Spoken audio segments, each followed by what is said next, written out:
السلام علیکم ورحمۃ اللہ وبرکاتہ۔ الحمد للہ رب العالمین والصلاة والسلام علی سید الانبیاء والمرسلین وعلی آلہ وصحبہ اجمعین ومن تبعہم بإحسان الی یوم الدین، اما بعد۔ الحمدللہ آج کی تراویح میں ہم نے سورۃ الحجر اور سورۃ النحل ان دونوں سورتوں کو مکمل کیا۔ سورہ حجر یہ ایک بستی کا نام ہے۔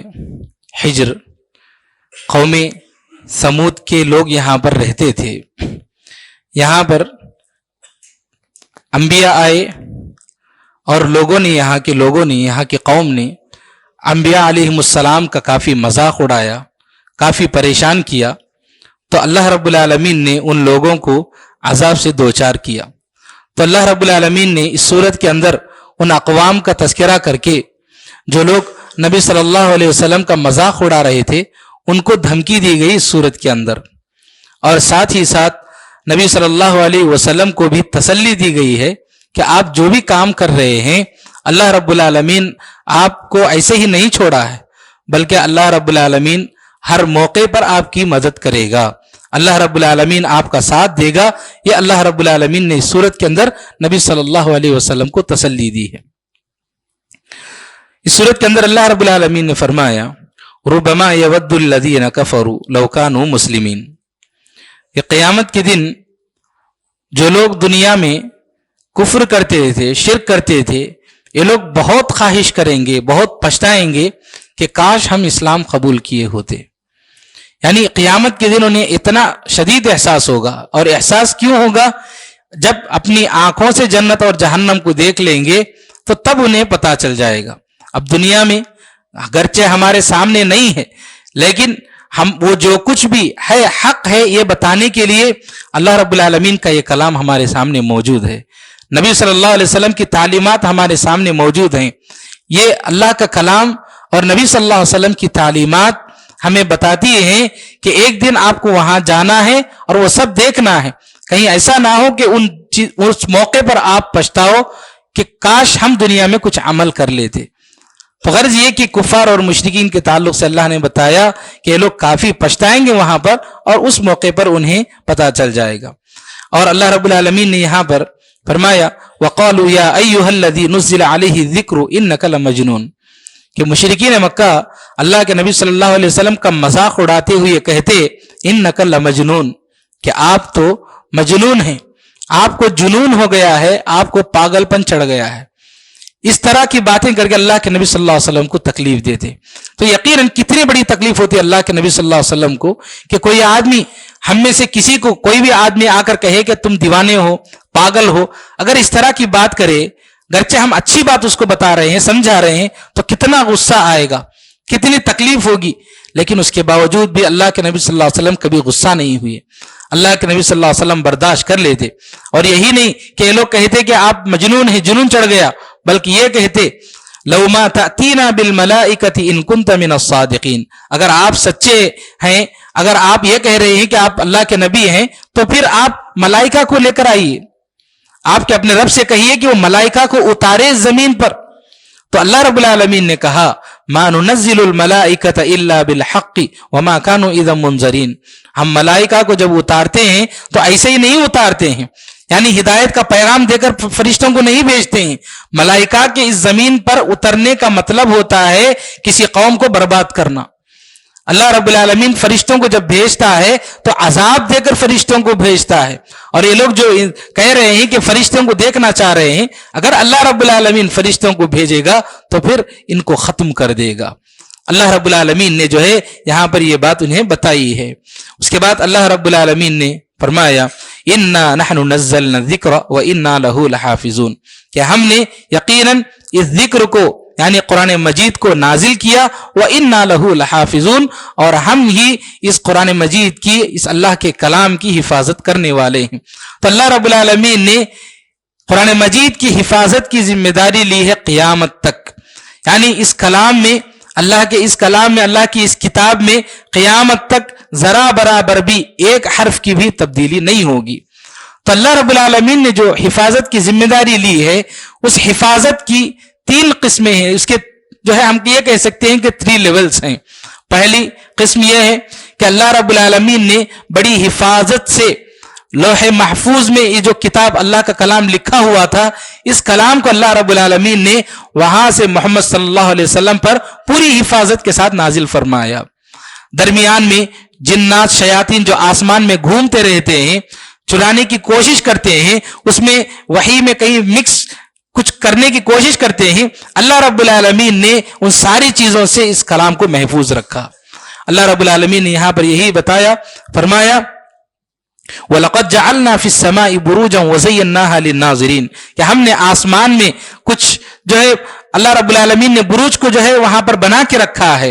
وَزَيَّنَّاهَا لِلنَّاظِرِينَ لوگوں کو دیکھنے والوں کے لیے یہ جو ہے بہت ہی خوبصورت ہیں. اور ساتھ ہی ساتھ اللہ رب العالمین نے فرمایا وَحَفِظْنَاهَا مِنْ كُلِّ شَيْطَانٍ رَجِيمٍ ہم نے اس کی شیطان مردود سے حفاظت کر کے رکھا ہے. ہم اس کو جو ہے بہت ہی محفوظ رکھا ہے. چرانے والے وہاں پر ہوتے ہیں الا من استرق السمع فاتبعه شهاب مبين اگر چرانے والا کوئی جن شیطان اگر پہنچتا ہے تو اللہ رب العالمین نے کچھ ستاروں کو وہاں پر بنا کے رکھا ہے. ان ستاروں کو جیسے اللہ رب العالمین کوئی اگر شیطان وغیرہ کچھ آ جاتا ہے تو حکم دیتا ہے اس حکم سے وہ ستارہ جاتا ہے اور اس شیطان کو مار بھگا دیتا ہے. تو اللہ رب العالمین نے پوری حفاظت کے ساتھ بغیر کسی ملاوٹ کے اللہ رب العالمین نے لوح محفوظ سے محمد صلی اللہ علیہ وسلم تک قرآن مجید کو مکمل طور پر بھیجا. یہ پہلا مرحلہ ہے. اور دوسرا مرحلہ حفاظت کا ہے وہ ہے محمد صلی اللہ علیہ وسلم کا اس قرآن مجید کو امت تک پہنچانا. نبی صلی اللہ علیہ وسلم نے پورے حفاظت کے ساتھ جیسے نازل ہوا ایک ایک حرف شروع سے لے کر آخر تک ویسے ہی امت تک پہنچایا. اللہ کے نبی صلی اللہ علیہ وسلم نے کہیں بھی ذرا سی بھی اس میں ملاوٹ نہیں کی. اس کے بارے میں ہمیں شک کرنے کی کوئی گنجائش ہی نہیں ہے کیونکہ آپ اللہ کے نبی صلی اللہ علیہ وسلم نہیں. لیکن اس کے باوجود اللہ رب العالمین نے اس بات کی تقویت کے لیے اس بات کو پوری طرح کنفرم کرنے کے لیے کہ محمد صلی اللہ علیہ وسلم نے امت تک قرآن کو جیسے نازل کیا گیا ویسے پہنچایا. اللہ نے فرمایا وَلَوْ تَقَوَّلَ عَلَيْنَا بَعْضَ الْأَقَاوِيلِ کتنی بڑی بات کہ اللہ رب العالمین نے یہاں پر تاکہ لوگ ہوشیار ہو جائیں سمجھ جائیں اس بات کو کہا اگر نبی نے بھی کوئی بات اپنی جانب سے اس میں ملائی ہوتی لَأَخَذْنَا مِنْهُ بِالْيَمِينِ تو ہم ان کا دایاں ہاتھ پکڑ لیتے ثُمَّ لَقَطَعْنَا مِنْهُ الْوَتِينَ اور نبی کی جو رگ ہوتی ہے جان کی رگ اس کو کاٹ دیتے. فَمَا مِنْكُمْ مِنْ أَحَدٍ عَنْهُ حَاجِزٍ پھر کوئی بچانے والا نہ ہوتا. اتنی سخت بات اللہ رب العالمین نے بتائی. حالانکہ یہ کوئی اس کے اندر کوئی گنجائش ہی نہیں ہو سکتی کہ اللہ کے نبی صلی اللہ علیہ وسلم امت تک پہنچانے میں کوئی بات اپنی جانب سے ملا دیں. لیکن لوگوں کو متنبع کرنے کے لیے اور اس بات کو پوری طرح کنفرم کرنے کے لیے کہ قرآن مجید محمد صلی اللہ علیہ وسلم سے امت تک پوری حفاظت کے ساتھ پہنچا یہ بتانے کے لیے اللہ رب العالمین نے اتنی سختی سے قرآن مجید کے اندر بتایا. اور تیسرا مرحلہ جو قرآن مجید کی حفاظت کی اللہ رب العالمین نے ذمہ داری لی وہ محمد صلی اللہ علیہ وسلم کے پہنچانے کے بعد امت تک قیامت تک قرآن مجید محفوظ رہے گا. قیامت تک ذرا برابر بھی اس کے اندر کوئی ملاوٹ نہیں ہوگی. جیسے پچھلی امتوں میں تورات ہو انجیل ہو زبور ہو جتنی بھی آسمانی کتابیں آئیں بعد کے علماء نے لوگوں نے اس قرآن کے اندر ملاوٹ کی لیکن اس کتاب کے اندر ذرا سی بھی کوئی ملاوٹ نہیں ہوگی. قیامت تک قرآن مجید ایسے ہی رہے گا. کروڑوں لوگوں کے دلوں میں قرآن ایسے ہی محفوظ ہے. کروڑوں قسم کے لوگ جتنے بھی قرآن مجید کو پڑھتے ہیں اس قرآن کو سمجھتے ہیں ایک ایک حرف کو سمجھتے ہیں. اگر ایک حرف بھی کسی کتاب کسی قرآن میں کہیں کسی مصحف میں اگر پرنٹنگ میں بھی غلطی ہو گئی تو لوگ فوراً پکڑ لیں گے بتا دیں گے کہ یہاں پر یہ حرف کی غلطی ہو گئی ہے. اتنا اللہ رب العالمین نے اس قرآن مجید کی حفاظت کر رکھا ہے.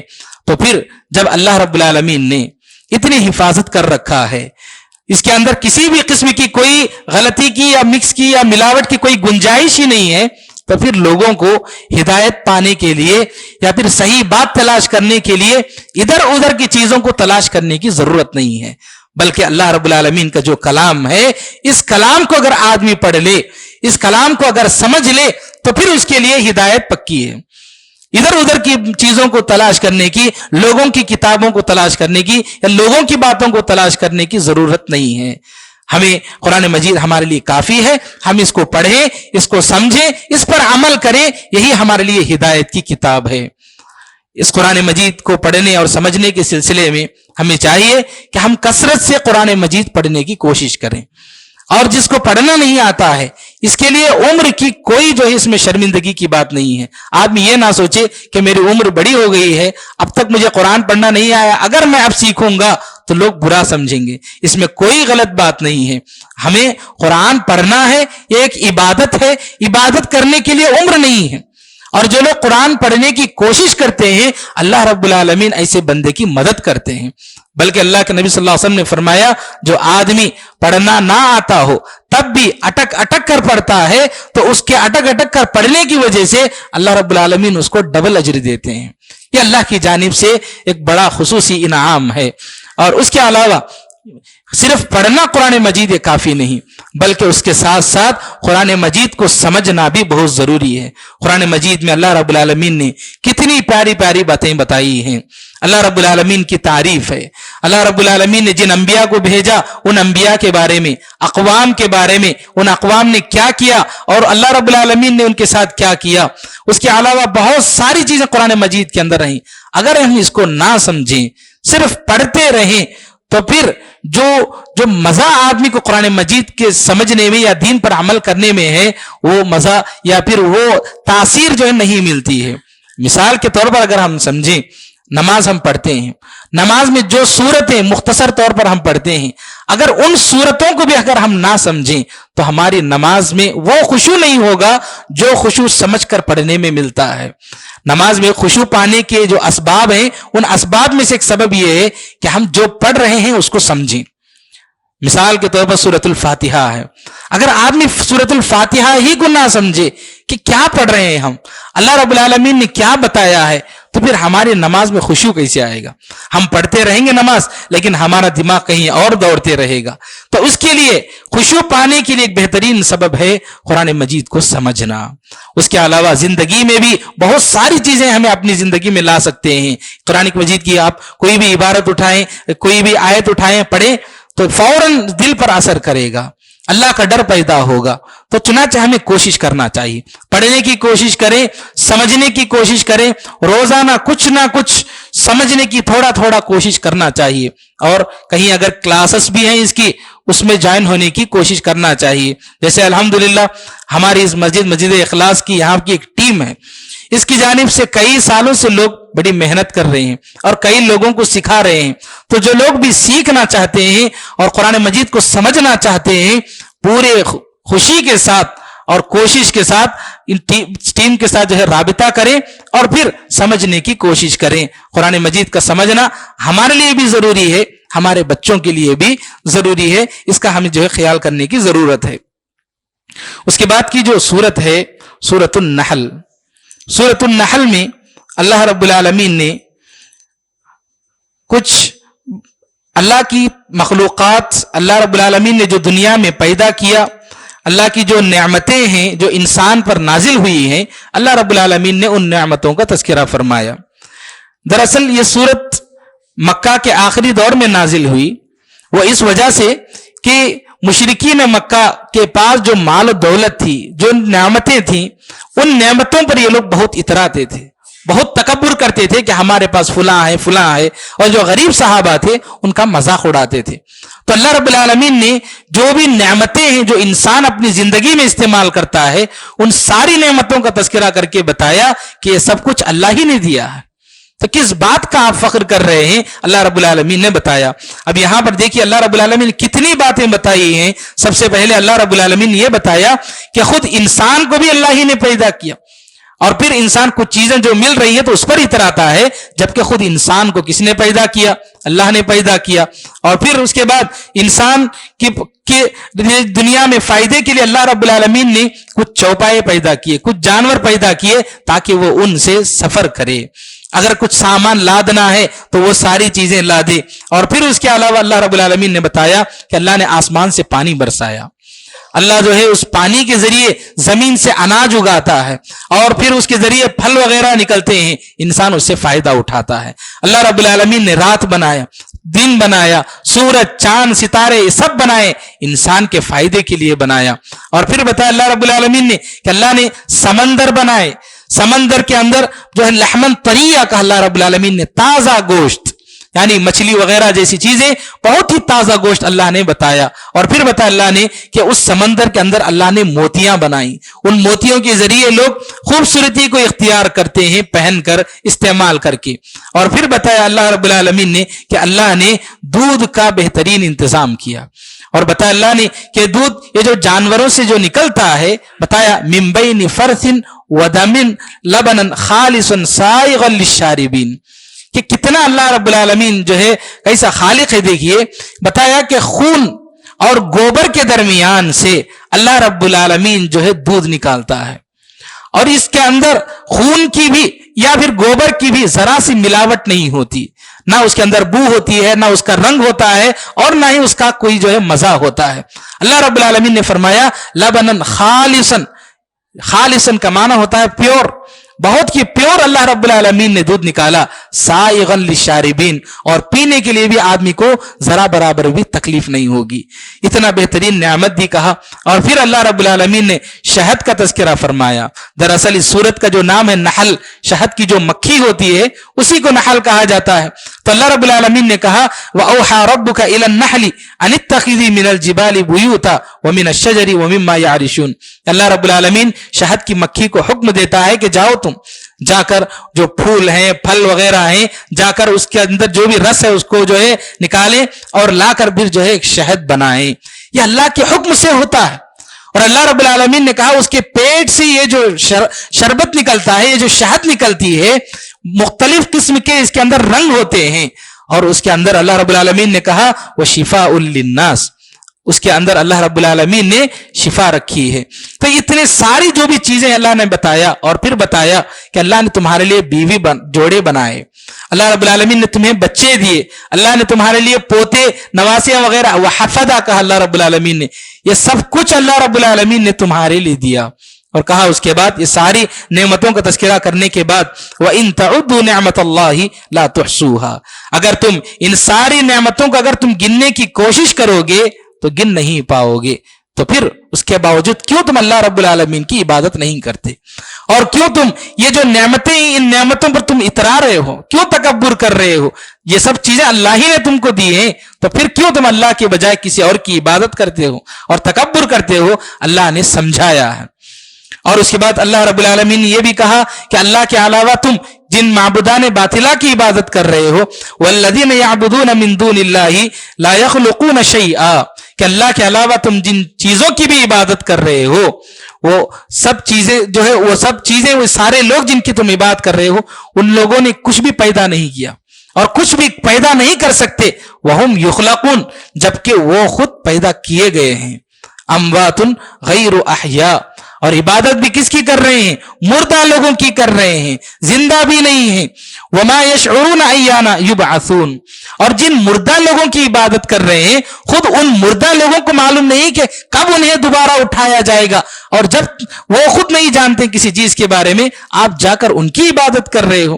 اللہ رب العالمین نے بڑے پیارے انداز سے سورت کے اندر جو مشرکین ہوتے ہیں، کفار ہوتے ہیں، قبروں کی، بزرگوں کی عبادت کرنے والے ہوتے ہیں، ان لوگوں کو اس سورت کے اندر اللہ رب العالمین نے سمجھایا، اور سمجھا کر کہا الہکم الہ واحد، کہ تمہارا ایک ہی معبود ہے، لا الہ الا هو الرحمن الرحیم، کہ وہ کون ہے؟ اللہ کے علاوہ کوئی معبود نہیں، وہ رحمان اور رحیم ہے، اس کے علاوہ کوئی معبود نہیں۔ اللہ رب العالمین نے یہاں پر اس سورت کے اندر یہ باتیں سمجھائی۔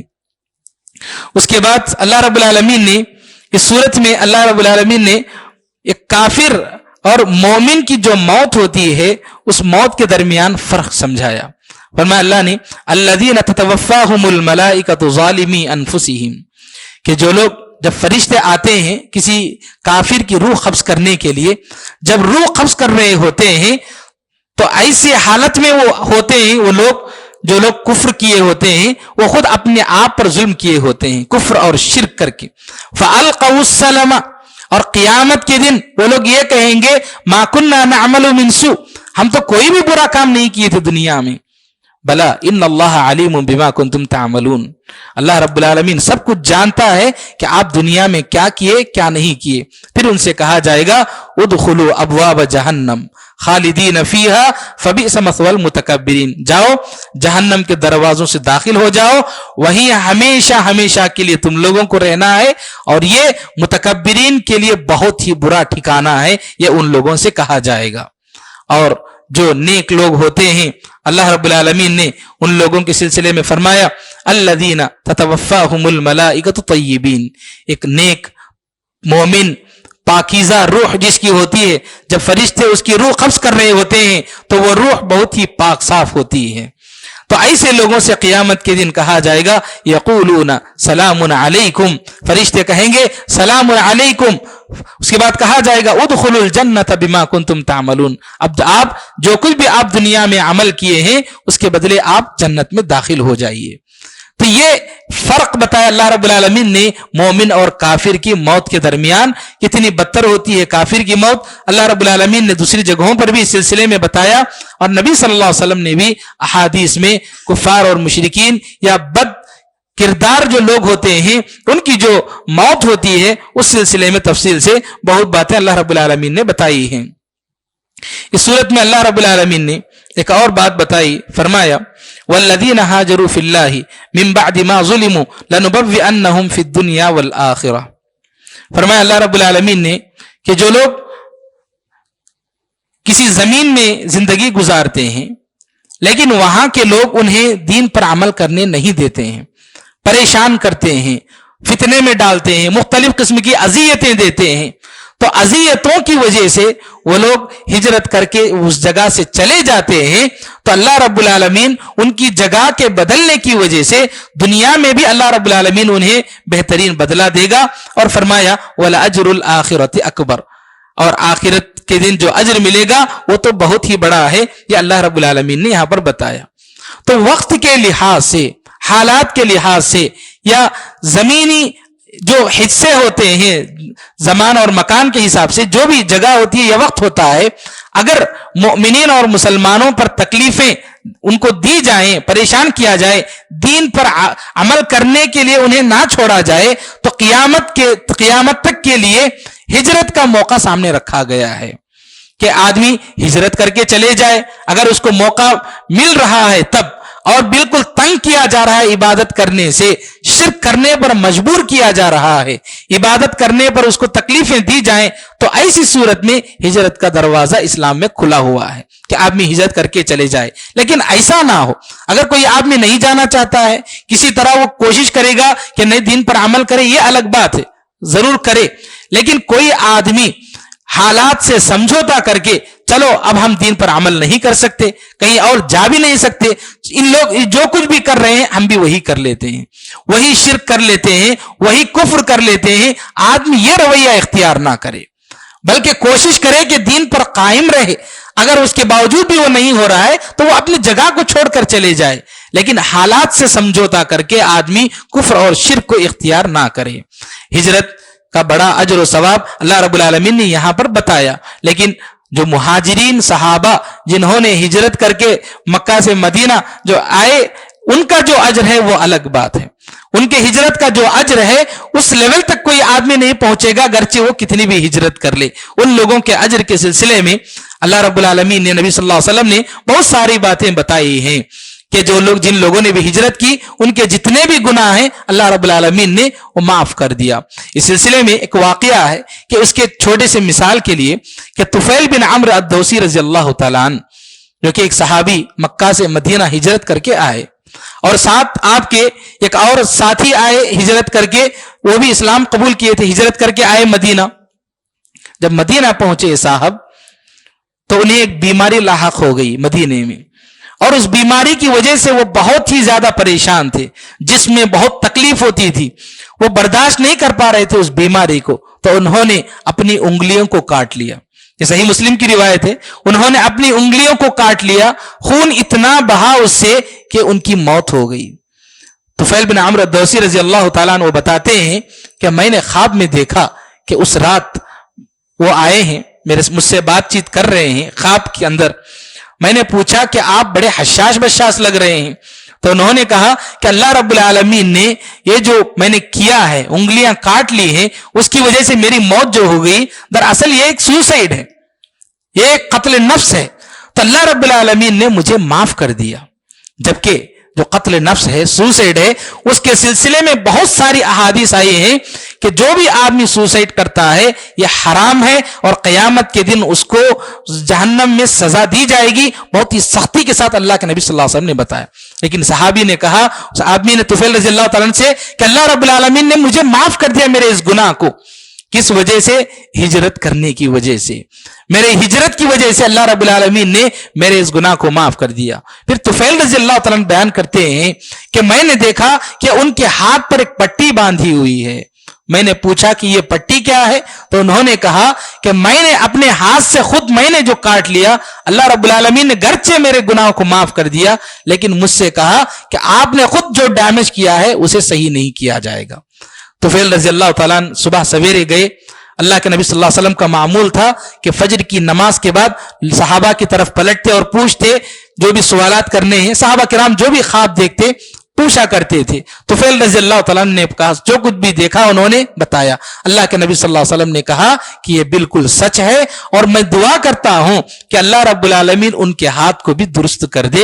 یہ بات نبی صلی اللہ علیہ وسلم نے بتائی. تو غرض یہ کہ یہاں پر دیکھیے صحابہ کرام کے ہجرت کا اجر کیا تھا. یہ جو اتنا بڑا اللہ کے نبی صلی اللہ علیہ وسلم نے, یعنی جو گناہ کبیرہ ہوتے ہیں ان میں سے ایک ہے قتل النفس, یعنی سوسائڈ کرنا, لیکن اللہ رب العالمین نے اس کو بھی معاف کر دیا. تو اس طرح کی جو ہے صحابہ کرام کی جو ہجرت ہے اس کا اجر ہے. لیکن اس کے بعد بھی جو لوگ ہجرت کریں گے صرف دین کی خاطر, دنیاوی کسی مقصد کے لیے نہیں, دین کی خاطر, تو ان کے لیے بھی اللہ رب العالمین نے بتایا کہ دنیا اور آخرت میں بھی انہیں بہترین اجر ملے گا. اس کے بعد اللہ رب العالمین نے سورت کے اندر ایک اور اہم بات بتائی. فرمایا کہ مشرکین مکہ کو جب بیٹیاں پیدا ہوتی تھیں, فرمایا وَإِذَا بُشِّرَ أَحَدُهُمْ بِالْأُنْثَى ظَلَّ وَجْهُهُ مُسْوَدًّا وَهُوَ كَظِيمٌ, کہ جب انہیں بیٹی کی خوشخبری دی جاتی کہ آپ کو بیٹی پیدا ہو گئی, ظَلَّ وَجْهُهُ مُسْوَدًّا, ان کا چہرہ جو ہے بالکل کالا پڑ جاتا, ان کا چہرہ جو ہے بالکل ماند ہو جاتا. وہ قزیم, اور دل ہی دل میں بہت ہی تڑپ رہے ہوتے, بہت ہی تکلیف ان کو ہوتی کہ مجھے بیٹی پیدا ہو گئی. اور پھر یتوارا من القوم من سوء ما بشر به, اور پھر لوگوں سے جو ہے چہرہ چھپا چھپا کر پھرتے کہ لوگ کہیں مجھے دیکھ نہ لیں, مجھ سے پوچھ نہ لیں کہ تمہیں بیٹی پیدا ہو گئی ہے. پھر اس کے بعد وہ سوچنے لگ جاتے ایمسکہ علی ہون ام یدسہ فی التراب, اب میں بیٹی کو زندہ رکھوں گھر میں یا پھر اس کو میں زندہ دفن کر دوں مٹی کے اندر. یہ اللہ رب العالمین نے بتایا مشرکین کی جو حالت تھی اس سلسلے میں. تو یہ ان لوگوں کے اندر عورت کے سلسلے میں جو ان کا جو تصور تھا, اس کے تعلق سے جو حقوق تھے یا پھر اس کے تعلق سے جو بھی باتیں ان کے ذہنوں میں تھی, بہت ہی غلط افکار تھے. عورتوں کے سلسلے میں ان کے پاس کوئی بھی حق دینے کا سوال ہی نہیں پیدا ہوتا تھا, میراث میں بھی حصہ نہیں دیتے تھے. اس کے علاوہ اگر کسی کو ماہواری آتی عورت کو زمانے میں, تو اتنا اندر بند کر کے رکھ دیتے کہ اس کو ہوا بھی نہ لگی تھی, کوئی بھی آدمی اس کو دیکھ بھی نہیں سکتا, اتنا پریشان کر کے رکھتے تھے. لیکن جب اسلام آیا تو اسلام نے عورت کو عزت دی, اسلام نے عورت کو حقوق دیے, اسلام نے اتنا اونچا مقام دیا کہ اللہ کے نبی صلی اللہ علیہ وسلم سے پوچھا گیا کہ اللہ کے نبی, ماں باپ یعنی اللہ کے حقوق کے بعد کس کا حق زیادہ ہے؟ تو کہا گیا کہ تمہاری ماں. پھر اس کے بعد پوچھا گیا ثم من, تو کہا ثم امک, پھر تمہاری ماں. پھر پوچھا گیا ثم من, تو کہا گیا ثم امک. تیسری مرتبہ بھی کہا گیا تمہاری ماں. پھر چوتھی مرتبہ جب پوچھا گیا ثم من, تو کہا اللہ کے نبی صلی اللہ علیہ وسلم نے ابوک, تمہارے باپ. تو اتنا اونچا مقام اللہ رب العالمین نے ایک عورت کو دیا. چنانچہ عورتوں کو بھی چاہیے کہ اللہ رب العالمین نے جو مقام و مرتبہ انہیں دیا ہے وہ اس مقام کو, اس شرف کو باقی رکھیں. آج کے اس دور میں بھی بیٹیاں پیدا ہوتی ہیں تو لوگ پریشان ہو جاتے ہیں, یہ آج کا بھی معاملہ ہے. اور بیٹیاں جب پیدا ہوتی ہیں وہ سلسلے میں نہ صرف غیر مسلم بلکہ مسلمانوں میں سے بھی کچھ اچھے خاصے گھرانے کے لوگ بھی پریشان ہو جاتے ہیں کہ یہ ساری چیزیں جو ہے جو بھی لوگ پریشان ہوتی ہیں سب غلط ہیں، ایسا نہیں ہونا چاہیے. اس طرح کا خیال کرنا، تصور کرنا ہی اسلام کے اندر اس کی اجازت نہیں. لیکن یہ جو حالات پیدا ہو رہے ہیں آج کے دنوں میں، اس کے بھی کچھ وجوہات ہیں. کیوں عورتیں یعنی بچیاں پیدا ہوتی ہیں تو لوگ پسند نہیں کرتے؟ اس کے بنیادی طور پر اگر وجوہات ہم دیکھیں تو دو وجوہات ہمیں نظر آتی ہیں. ایک وجہ یہ کہ آج بچیوں کی جو شادیوں کا مسئلہ ہے، اس مسئلے کی وجہ سے لوگ پریشان ہو جاتے ہیں کہ بیٹی پیدا ہو گئی، چلو بینک میں ابھی سے کچھ پیسہ ڈالنا شروع کر دیں تاکہ جہیز دینے کے لیے یا فلاں چیز دینے کے لیے فلاں چیز دینے کے لیے ابھی سے تیاری شروع کرنا. اور یہ اس آدمی سوچتا ہے کہ میرے لیے سر کا درد ہے، کسی طرح میں اس جو پریشانی سے نکل جاؤں، آدمی یہ سوچتا ہے. اس کے لیے بھی لوگ جو ہے بچے پیدا ہوتی ہے تو پریشان ہو جاتے ہیں. ایک دوسری وجہ یہ ہے کہ خود ہماری جو مسلم لڑکیاں ہیں ایسی حرکتیں کرتے ہیں کہ جس کی وجہ سے گھر کی پوری عزت مٹی میں مل جاتی ہے. کسی غیر مسلم لڑکے کے ساتھ بھاگ گئے یا پھر کوئی ایسی حرکت کر دیے کہ معاشرے میں گھر والے لوگ اپنا چہرہ نہیں دکھا پاتے. اس طرح کے حالات کی وجہ سے بھی کچھ اچھے لوگ بھی ذہن میں یہ باتیں لاتے ہیں کہ مجھے بیٹی نہ ہو تو اچھا ہے، اگر بیٹی ہو جاتی ہے تو لوگ پریشان ہو جاتے ہیں. تو غرض یہ کہ دونوں چیزیں غلط ہیں دونوں اعتبار سے. پہلی بات تو یہ کہ انسانوں نے اس طرح کی جو غلط چیزوں کو پھیلا رکھا ہے اس کو ختم کر دیں، اور دوسری طرف اس طرح کے جو خیالات آتے ہیں بیٹی کے پیدا ہونے پر، ان خیالات کو بھی ختم کرنا ہے. رب العالمین سے دعا ہے کہ اللہ تعالی ہم سب کو ان باتوں پر عمل کرنے کی توفیق نصیب فرمائے. رب العالمین ہمارے اعمال کو قبول فرما. رب العالمین ہمارے گناہوں کو معاف فرما. رب العالمین جب تک ہمیں دنیا میں زندگی دے، اللہ کتاب و سنت کے مطابق زندگی گزارنے کی توفیق دے. جب موت آئے خاتمہ بالخیر فرما. آمین. واخر دعوانا ان الحمد للہ رب العالمین. ربنا تقبل منا انك انت السميع العليم وتب علينا انك انت التواب الرحيم برحمتك يا ارحم الراحمين والحمد لله رب العالمين.